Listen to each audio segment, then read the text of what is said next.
చేపలు ఇట్లా కడుక్కోవాలి మంచిగా ఉడికి నీళ్ళలో. ఉట్టి చేపలు ఇలా మంచిగా ఉడికిడి నీళ్ళలో కడుక్కొని పెట్టుకోవాలి, మంచి టేస్ట్గా వచ్చేటట్టు. 2 కప్పుల నూనె పోసుకోవాలి, చేపలు వేసుకోవాలి. పొట్టి చేపలు నూనెలో వేయాలి మంచిగా, డబ్బు వాసన. పొట్టి చేపలు వేయాలి నూనె డ్రై కావాలి, మంచిగా ఉంటుంది టేస్ట్గా. పొట్టి చేపలు మంచిగా కలుపుకోవాలి, డ్రై చేసుకోవాలి, ఇలా మంచిగా టేస్ట్గా ఉంటుంది. ఇట్లా పొట్టి చేపలు మంచిగా కలపాలి టేస్ట్గా, ఇట్లా మంచిగా కలపాలి.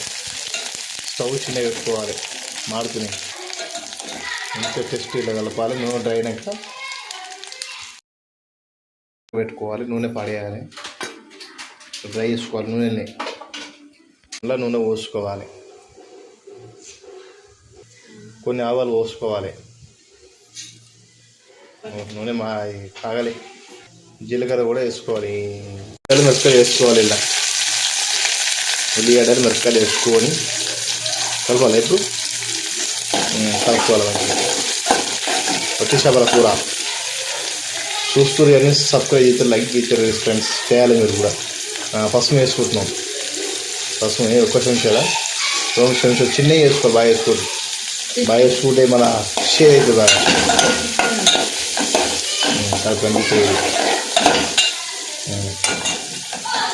వేసుకొని కలుపుకున్న తర్వాత మంట పెద్ద పెట్టుకొని కలుపుకోవాలి.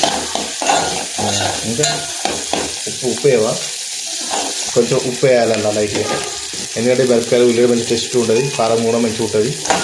పొట్టి చేపలు వేసుకోవాలి కూరలా. అయ్యో పొట్టి చేపలు మంచిగా కలుపుకోవాలి, పచ్చడి పట్టుకోవాలి. అప్పుడు కాకుండా ఇలా కలపాలి.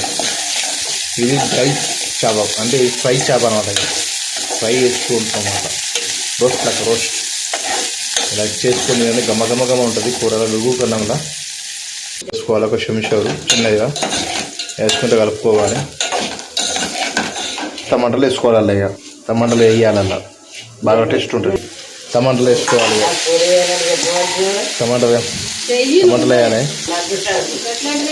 ఉప్పు వేసుకోవాలి, లైట్గా అయిపోతుంది. ఒక 10 నిమిషాలు అయిన తర్వాత కొద్ది దించుకుంటే అయిపోతుంది. ఇక 20 నిమిషాలు. సో 20 నిమిషాల దాకా ఉంచుకొని ఇట్లా వస్తే మంచి దాకా ఇట్లా ఉడకాలి. కొన్ని వాటర్ పోసుకోవాలి ఇందులో. సో ఇలా అయితే నెంబర్ 1 టేస్ట్ ఉంటుంది. సో మీరు లైక్ చేస్తారని కోరుకుంటున్నాను. నా ఛానల్ సపోర్ట్ చేయండి, షేర్ చేయండి, సబ్స్క్రైబ్ చేయండి.